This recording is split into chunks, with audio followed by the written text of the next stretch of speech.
Good morning, everyone, and welcome back to Barnstable This Morning. We are just about 22 minutes toward the top of the hour. I'm Sarah Colvin, and very pleased to welcome back, after a couple of weeks of absence, our Cape and Island State Senator, Dan Wolf. Senator Wolf, good morning, and welcome back to the show.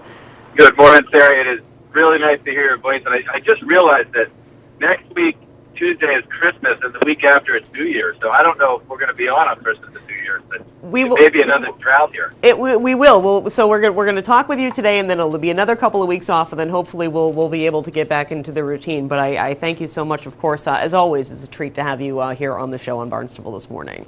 Pleasure being here. So, Dan, of course, I wish we were talking about happier subjects, but of course, in light of what happened in Connecticut on Friday, certainly a lot of the conversation has turned towards gun control and perhaps what can be done, in terms of law and legislation to help prevent these things from happening. And I know you've got some perspective on that you wanted to share with us today. So talk to me a little bit about what you're thinking. Well, the stark reality and the sadness of it. I mean, sometimes we don't see the forest through the trees. Everybody listening, and you and me, we go to work every day. We toil, we work hard, and it's all about being able to celebrate our family, snuggle up with a kid, celebrate the holidays. That's really why we're here and why we're doing what we're doing. And the stark wake-up call, the ugliness, you've heard it called just, evil, and everything else that happened last week, hopefully removes politics from any of the equation and allows us just to focus on actually doing something about this. So, yes, Massachusetts has some of the strictest gun laws already, but I think this should give us a political resolve to go even further. Sure, and we know, I read in the paper this morning that our Governor Deval Patrick is certainly pushing out for passing the gun bill. So talk to me a little bit about what our laws are right now. Obviously, I'm aware of some of them, but can you give me kind of a brief, basic overview about what we're looking at and perhaps how we're looking at tweaking those regulations? Well, first of all, I will tell you, I'm not an expert and a gun expert in our laws. It's not something I really thought I needed to study because I didn't think something like this was going to happen, and we already do have good laws. But we do have waiting periods for handguns. We have background checks.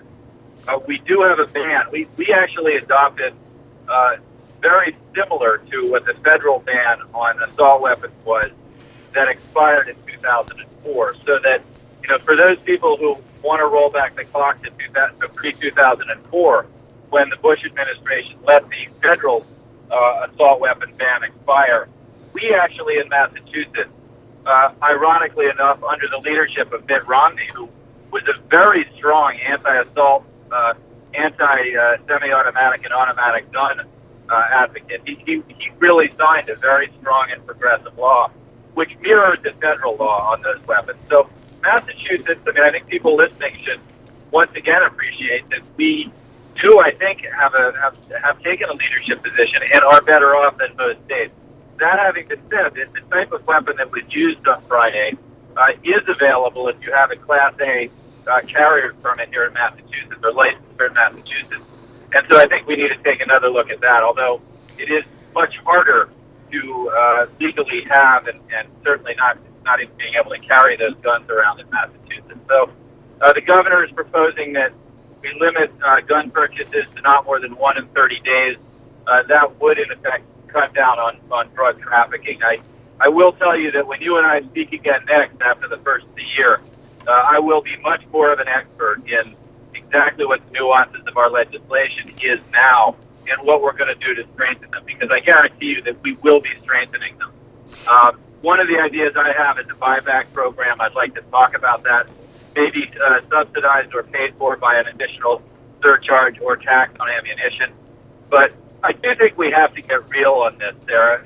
The debate sort of reminds me of back, and you won't remember this because it was probably before you were born, but when we first instituted the seatbelt law in Massachusetts, there was actually a credible group who got together to put a referendum to the ballot to overturn this. I know that probably sounds absurd to someone in your generation, but that actually happened. And, there are people who just deny statistics and deny science. And if you look at the number of handguns or the number of assault weapons that are available, and you track that to the number of gun-related crimes or these massacres that occur, there's a direct correlation. And in this case, that correlation equals causation. When you look at how the positive effect that the gun laws in Australia or Canada or in Western Europe have had, there is absolutely no rational reason for us not to start to look over the next generation of reducing the number of guns. And it is an absolute role of our political system and our political leaders to do it. So this is an opportunity for political leaders to actually stand up, take a hard stand, base it on science, fact, and statistics, and make a change that in the long run will protect future generations. Certainly. And I mean, really, we do have to draw the line somewhere. Obviously, I think people are concerned that our right to bear arms is going to be taken away. But then again, you really have to look at what's being used. I mean, I think if we kind of take a look at what happened in Connecticut, and again, from what I understand, and certainly I'm not an expert, Connecticut itself does have strict gun laws. And from what the news reports are saying, the shooter's mother was the one who was in possession of the guns. She was a gun enthusiast. They were all legally obtained. And so, why he had access to the guns, I think, is the question, or perhaps, why she felt the need to have an assault rifle in her home, certainly a question as well. But, that's a question of, will stricter gun laws protect things like that from happening? Well, I mean, this is, again, some of our issues can't be solved overnight. This is a generational issue. If we have a buyback program, and it's been successful in Australia, it will take years and years and years over time to reduce the number of those guns out in circulation. But we have an obligation today to start that process. And, let me say, Sarah, that I am sensitive to this. I grew up in urban Philadelphia, and I will tell you, there was never a gunshot that I heard, and I heard a lot of them, that was a good thing. It never happened. When you hear a gun go off in the city, it's not good. But that has been said. There are a lot of people who grow up in rural areas whose memories of the holidays are going hunting with a father or a mother or a son, who absolutely have a legitimate right to have guns, to use guns responsibly. And this isn't about that. But I think we do need to understand the context in which guns make sense, how to handle them sensibly, and then eliminating guns that have no place in our civil society right now. Absolutely. And so, really, I think this conversation is certainly at the forefront of many people's minds, obviously at the forefront of legislators such as yourself and our governor. When you go back into session, how quickly do you think this issue will be addressed? Well, it coincidentally met with the Senate President yesterday because I was asking for the committee assignments for the next session, and she seems to have a real resolve to do something quickly. So I would imagine that by the time we get back into session, which is we're getting sworn in on January 2nd and we go right in, we will have legislation to look at that will strengthen our gun laws here in Massachusetts. So I am happy about that. You and I talk so often about politics in general. This is going to be a litmus test for how effective or how broken our political system is, because you hear in the public overwhelming consensus about the horror of this and the fact that they are looking for political leadership and political will to make a change. If we're unable at this moment in history to respond to 6- and 7-year-olds being murdered, some of them having 11 bullets pumped into them, if we're unable to respond to that now as a government, that sends a pretty clear message. And so I'm pretty optimistic that we're going to get stuff done in the next session. Absolutely. I will say, though, Senator, I think that perhaps guns are only one part of the conversation. Obviously, I think there's another aspect to that, and that is perhaps, mental health and upbringing, et cetera, education, all of that. I think all of that kind of ties into this. So I think certainly it's a good time not only to talk about guns and access to those weapons, but also, kind of broaden the conversation a little bit. Well, you and I have talked about it before. It's all about money. And having just raised 3 kids, and I don't know if you're on your way, but at some point you probably will be raising kids. When you look at the video games and you look at the culture, the movies, the television shows, the magazines, the books, we are raising a violent culture now. And the reason we're doing it is because it sells. Those video games actually sell and people use them. So it's an opportunity to look at in the mirror about the economic incentives around it.